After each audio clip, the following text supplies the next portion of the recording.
ওই ব্যক্তির সাথে প্রিয় নবী হাত মিলাবেন, মুসাফা করবেন। আর যার সাথে প্রিয় নবী সাল্লাল্লাহু আলাইহি ওয়াসাল্লাম হাত মিলাবেন তাকে কি জাহান্নামের আগুন স্পর্শ করতে পারবে? আর যার হাতকে জাহান্নামের আগুন স্পর্শ করতে পারবে না, তার শরীরকে জাহান্নামের আগুন কিভাবে স্পর্শ করবে? তাই প্রত্যেক দিন 50 বার দুরূদ শরীফ কমপক্ষে, মিনিমাম, যদি এর চেয়ে বেশি করতে পারেন তো আলহামদুলিল্লাহ। আমাদের বুজুর্গানের দিন তো একদিনে 5,000 বার, 10,000 বার, 1,00,000 বারও দুরূদ শরীফ পাঠ করতেন। এমন বুজুর্গ আছে রিবায়াতে, 1,00,000 বার প্রতিদিন দুরূদ শরীফ পাঠ করতেন। আমরা কি কমপক্ষে 50 বার দুরূদ শরীফ পাঠ করতে পারবো না? এই যে বয়ানের শুরুতে আসসালাতু ওয়াসসালামু আলাইকা ইয়া রাসূলুল্লাহ, আসসালাতু ওয়াসসালামু আলাইকা ইয়া হাবিবাল্লাহ যে পাঠ করলাম, এটাই তো 4টা দুরূদ শরীফ হয়ে গেল। তো এইভাবে 50 বার করতে কত সময় লাগবে? 5 মিনিট। তো আমরা ইনশাআল্লাহ প্রতিনিয়ত কমপক্ষে 50 বার অবশ্যই দুরূদ শরীফ পাঠ করব।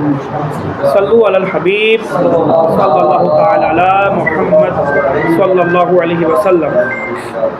সালাতু ওয়া সালামু আলাইকা ইয়া রাসূলুল্লাহ।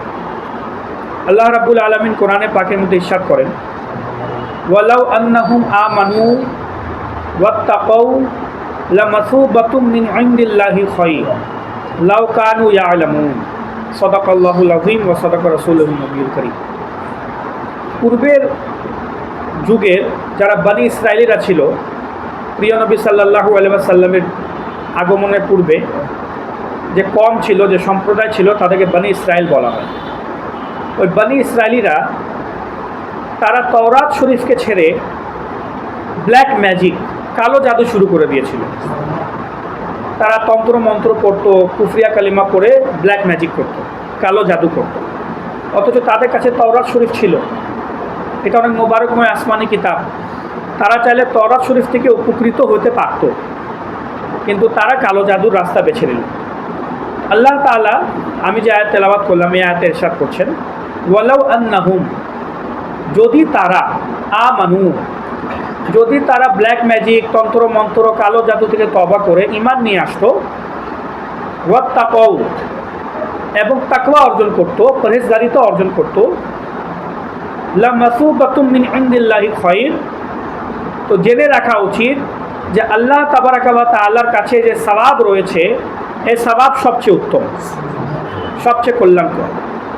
লাউ কানু ইয়ালামুন, যদি তারা জানতো যে আল্লাহ তাআলা যে সওয়াব দান করেন বান্দাকে ঈমানের কারণে, তাকওয়ার কারণে, ওই সওয়াবটা সবচেয়ে কল্যাণকর, সবচেয়ে উত্তম। ওই সওয়াবের মধ্যে দুনিয়া এবং আখিরাতের কল্যাণ আছে।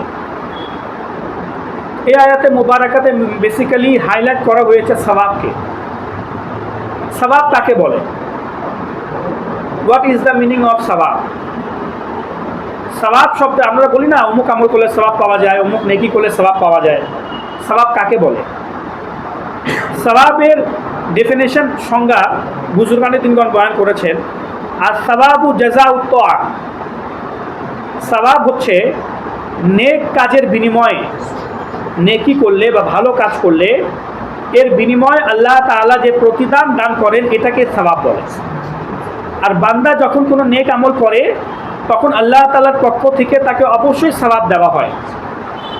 তাই কোনো নেকির কাজকে ছোট মনে করা উচিত না। আপনার জীবনে, আপনার জীবনের মধ্যে যখনই কোনো নেক কাজের সুযোগ পাবেন, তো অবশ্যই নেক আমল করবেন। কারণ আমরা জানি না যে আল্লাহ তাবারাকা ওয়া তাআলা কোন নেক আমলকে পছন্দ করে ফেলে, আর কোন নেক আমলের বিনিময়ে কেমন সওয়াব দিবেন এটাও জানি না। যেমন বুখারী শরীফের হাদিসে মুবারাকায় আছে, এক গুনাহগার মহিলা রাস্তা দিয়ে হেঁটে যাচ্ছিল।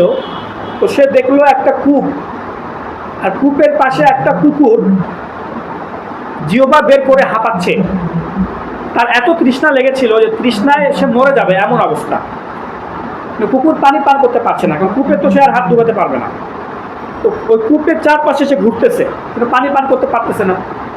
তো মহিলা যখন এই দৃশ্যটা দেখলো, সে ছিল গুনাহগার অনেক বড়, কিন্তু যখন এই দৃশ্য দেখলো, সে কূপের সামনে গেল, দেখলো যে বালতি নাই, রশি নাই, কিছু নাই।